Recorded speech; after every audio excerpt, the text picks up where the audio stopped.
Mesachas Kesubos, daf tzadi beis. The Brisker Rav in the Sefer and Shchenim proves a tremendous yisoid in the ged of the chiuv achraiot, and he proves his yisoid from our sugya and daf tzadi beis amid alav. That the Brisker Rav says that the halacha is when a Machar sells a property to the lekeach and a chiuv of the Machar is goiva the property because of a shibud, because of a lien that the Machar had on the property, then the lekeach can come and get reimbursed from the Machar for the loss of his property. The Brisker Rav says it's not the pshat that the Machar was makabel a new chiuv achraiot, the responsibility to reimburse the lekeach when the chiuv will come and collect. Rather, the geder hadvarim is that it's the tirfa of the chiuv, that the chiuv came and collected the property that was meshubet to him as a bittul on the original mechira, and so therefore, since the original mechira is bottled, therefore the Machar has to reimburse the lekeach for the field that he sold to him. That was nisbar, that's not a mechir b'chlal. And the Brisker Rav brings two rayas from the Rambam, that the Rambam in Hilchas Mechira brings together the halacha of if someone sells a field to his friend and is nimtza gzulos over there, wasn't the mechir b'chlal, together with that is a tir for the balchoiv. And another raya from the Rambam, Perek Yutes halacha ches, that the Rambam says that if someone sells a field without achraiot, it's chal, the condition that he sold it without achraiot, because it's a dover sheb'moment nu kayom. And the Brisker Rav asks, why does he have to say it's a tenai kayom that he sold the property without achraiot? If achraiot is a new chiuv, an added chiuv, and if it wasn't mekabel achraiot, automatically it's chal without achraiot. So he says, Akoch you see from the Rambam that achraiot, the pshat is the bittul on the original mechira, so therefore in order to make a mechira without achraiot, the Rambam explained because of those moment nu kayom. And the Brisker Rav proved Diki Yisoid from Rashi in Psochim Daf Lamed. And the Brisker Rav brings a raya from our Gemara, that the Gemara says a case. The Omerom Bechama Reuven Shemachar Sod LeShimon Shalei Achraiot, and then Shimon sold the same field back to Reuven with achraiot. And then the balchoiv of Reuven came to collect the property because of his choiv. The Rambam Bechama says that Shimon has to reimburse Reuven for the loss.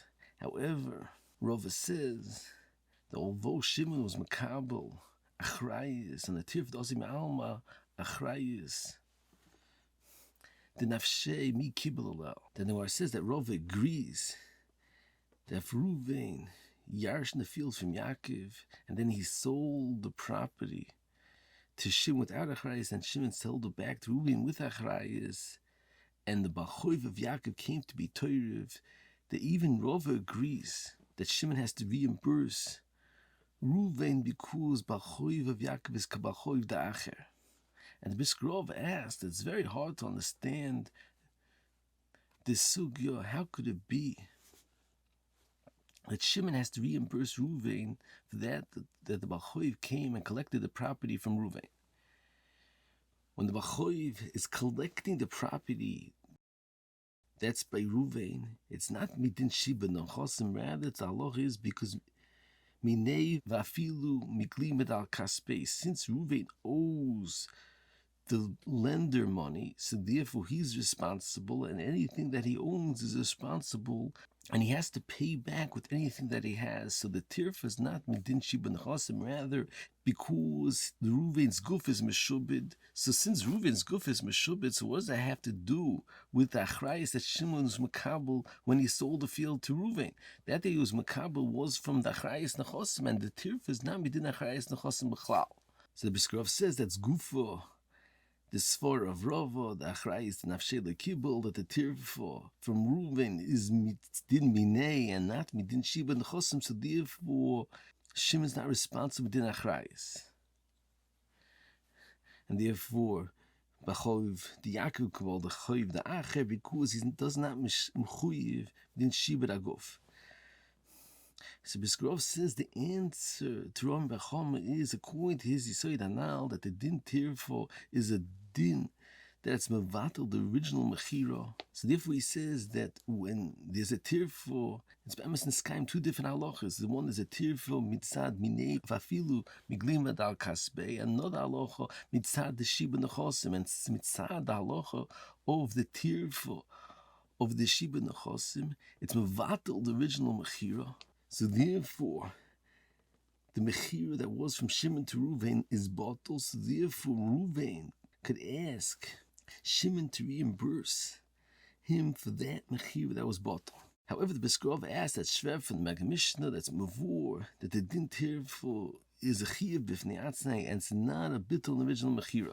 I say for Shiur Yad HaLevi that asks on the Brisker Rav that why does the Brisker Rav need to answer our sugya, his yesod, that there's a tirfo mitzad, the bittul of the Mechar, even if achraiot is a new din, is a new chiuv, that there's two dinim in the tirfo, one mitzad minei of Ruvain and one mitzad the chiuv achraiot, and since it is added chiuv achraiot, that Shimon's mechuyev to Ruvain, therefore Shimon has to reimburse Ruvain. So the Yad HaLevi says the answer to the Brisker Rav is that if the understanding in the din achraiot is a new din, a new chiuv, that the moich has to reimburse the lekeach, that's specifically when the lekeach has a hefset. However, over here, since Ruvain is losing, not because of the mechira, rather besides for the mechira, because of the halacha minei, it's not a hefset b'chal, so therefore doesn't pass a chiuv achraiot. The Yad HaLevi has another ha'ara that according to the Brisker Rav that the din achraiot is because the mechira is bottle. So it's tzorchin if the lekeach, instead of giving the property to the balchoiv, is masalik, the balchoiv bezuzi pays up the malva with money and he keeps the property. How could he go back to the seller since the mekach wasn't bottled because he held on to the property, he just paid the balchoiv money. So therefore, has a pasach chiuv achraiot midim betul mekach. The mekach is still kayam. So Yad HaLevi says, you see, even according to the Brisker Rav, there's a second din in chiuv achraiot besides for the halacha that's considered a betul mekach. There's another din that's a chiuv that the seller has to reimburse the lekeach if there's a tirfo, and that's mechayev when the lekeach is masalik and bezuzi. You could answer this kasha that even if the buyer was masalik to b'choy bezuzi, it could still be mitzad bitul mekach because that there was a lien on the property and the b'choy was going to take away the entire property from the lekeach.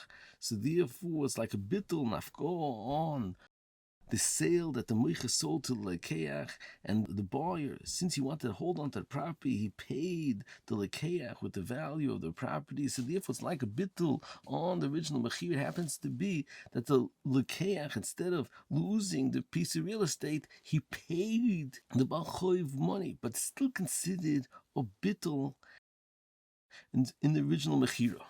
I know the Yad HaLevi that proves, like they say the Brisker Rav and the Ramban and the Omid Beis, Ayin Sham, and they could kasha the Brisker Rav and Pshat now Sugya Ayin the Ritva and other Rishonim. The Bemis ask, what's the understanding on Bechama? How could it be that Shimon is mechuyev and achraiot for a tirfa that comes because of Ruvain's choiv? So the Ritva says a tremendous chiddush to explain our sugya. The Ritva says that since Ruvain sold all of his property to Shimon without achraiot, so therefore it's considered that the chiuv to pay back the choiv is now in Shimon's hand and not in Ruvain's hand. So therefore, if Shimon would go and sell the property to somebody else, so then Shimon would be responsible. So who did, if instead of selling it to somebody else, he in return sells it back to Ruvain, he's also mechuyev and achraiot, because at the time that Shimon bought all the property that was meshubed to this choiv, he becomes meshubed to pay back the choiv. To explain the Ritva Ayin Sham.